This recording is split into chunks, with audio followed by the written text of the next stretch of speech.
We've got Srijani Biswas. She is a neuroscience student in Dr. Steve Shabel's lab. She says she loves books and beaches and could see herself becoming a beach town librarian someday. Her talk is entitled Modeling Pessimism in Mice.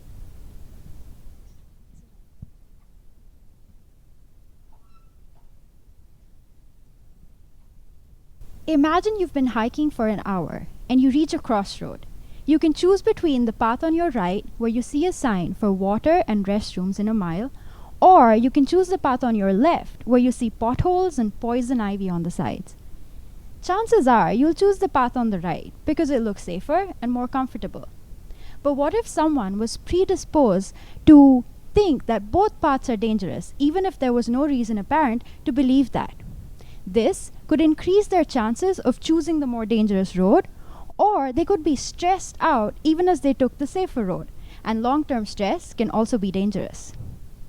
This excessive expectation of negative outcomes in good, bad, and neutral situations can be termed as pessimism.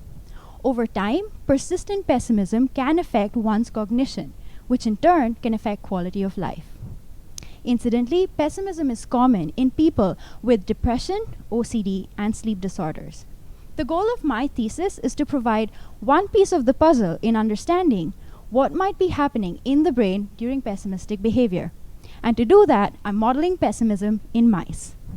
Mice are actually great model organisms for studying the brain because the mouse brain is organized much like the human brain. And there are many tools to study very specific parts of the mouse brain, which is not as easy to do in the human brain.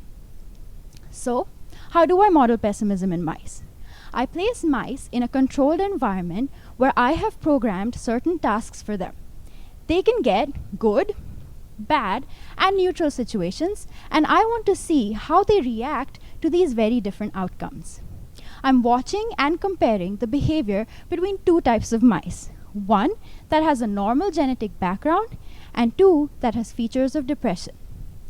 I expect to see that the mouse model of depression will be more pessimistic than the other model. That is, these mice will behave as if they're getting the bad outcome in all of the different situations.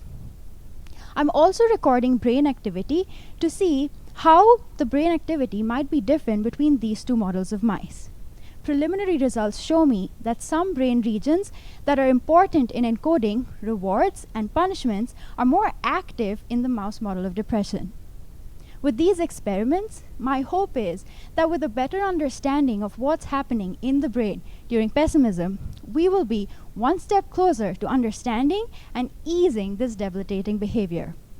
That way, more people can hike through life in a stress-free, injury-free manner. Thank you.